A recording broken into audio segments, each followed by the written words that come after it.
Guitar Pals. This here is a part 2 video on the Edward Van Halen Stripe Series Frankenstein guitar. On my first video, which if you haven't seen, you should go back, watch that one now. I went over everything of what I liked and a few things that I didn't like. And on this video, I want to show you some changes that I did. For those of you that may be having a few problems with yours, it might help some. Let me cut some out there. There we go. On the first video, I went over a couple of things. The Floyd Rose, things of that sort. The neck, the frets. And also that this is actually not the first one of these that I bought. I had to send back the first that I bought because of messed up Floyd Rose post and some broken wood on it. And since then I got quite a few people that came on and made comments that they had some similar problems with theirs. A lot of problems with the neck, the frets not being leveled, and not being actually a true quarter saw neck. So I said in my first video that I was going to do some upgrades, and since then I have. The number one upgrade that I did was I put a German original Floyd Rose on here. These have been around since Floyd Rose came out. This was really the first fine tuner Floyd Rose. I think they're probably made by Shaler. It doesn't have a big block. It's just a regular block. But it's a solid, hard steel Floyd. I've used them for, 37, 38 years, and they've never let me down. Now, when you get these, they're set up for a 12-inch radius neck, and your Frankie's got a 16-inch radius neck. So the first thing that I did that I noticed was I had some problems with the high E and the B string up here.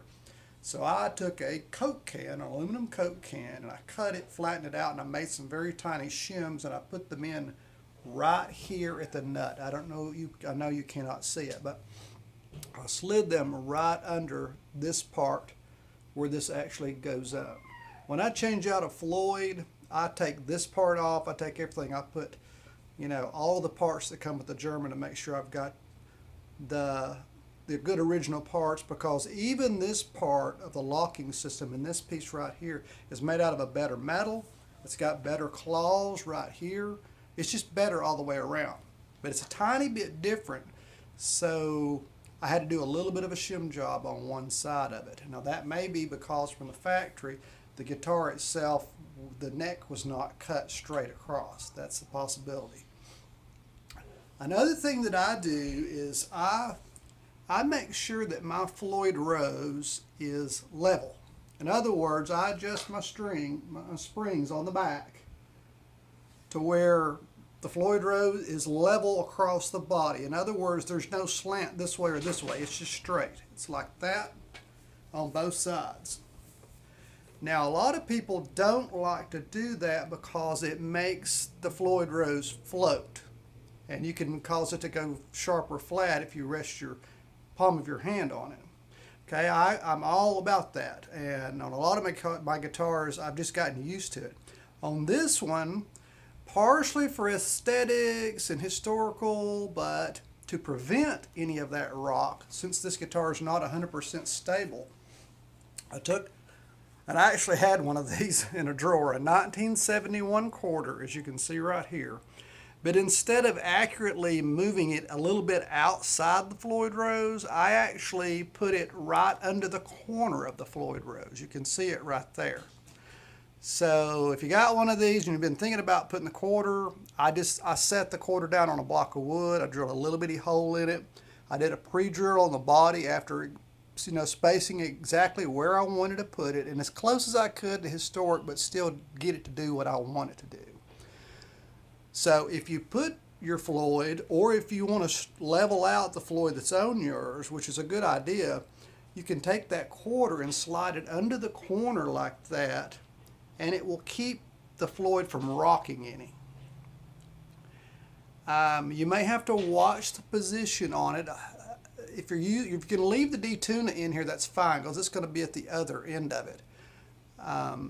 And that should not have anything to do. It may actually help the stability if you're using a detuner. I didn't want a detuner on here. I don't care for them. I think they cause tuning instabilities, and I bang on mine really hard. But that was a very important step that I made on this guitar, because now, if you play it,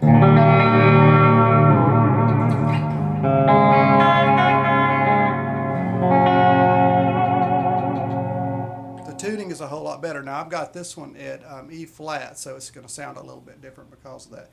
But you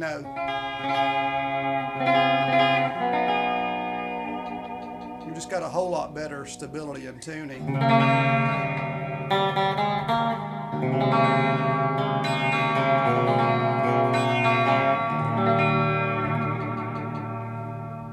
So that's an update and an idea. Let me know if this is helpful. And there was someone that left some comments that talked about how the Floyd shelf where it's routed back here, theirs was actually cracked. I would definitely look into talking to Fender about that. Take the Floyd off, take some pictures. It could have been something damaged during shipping. I don't know, or it may have just been poor craftsmanship. Won't get anything deeper than that other than this. I love the guitar. I love the way it looks. I love the way it sounds. I think I've improved a lot on the way that it plays. I'm still probably going to put some shims on my B string and my A string under the Floyd just to get it a little bit flatter across the board there, but it's okay right now. They're really nice guitars. As far as it being my go-to guitar, I've got a whole lot of guitars. As far as Van Halen, this one's fun. I'll just say that it looks cool. I miss Ed Van Halen a bunch, so I'll play a lot of Van Halen songs. But once again, let me know if those are some ideas. I guess I should add in a German Floyd Rose. The prices have gone up on them. I think I paid about $230 for this, and I had to look around for it. It's getting harder and harder to get things like this because of the passing of Ed Van Halen, and of course, with Corona going on, there's a lot of production that's down. It's hard to get stuff directly from Floyd because that's who I went to first. They were out of big block Floyds. They were out of a whole lot of Floyds. I think I actually bought this on Amazon. So there you go. Hope everybody's doing good.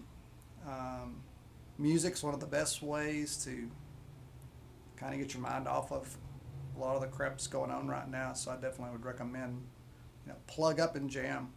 It definitely calm you down. Play a lot of Van Halen. Yeah.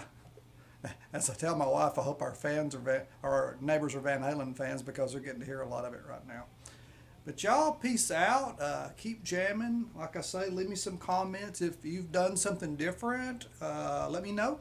I'm always up for trying things out on these guitars to make little improvements where I can, because I love to play. Hope everybody's good. Peace out again. Have a great week coming up. Gary T.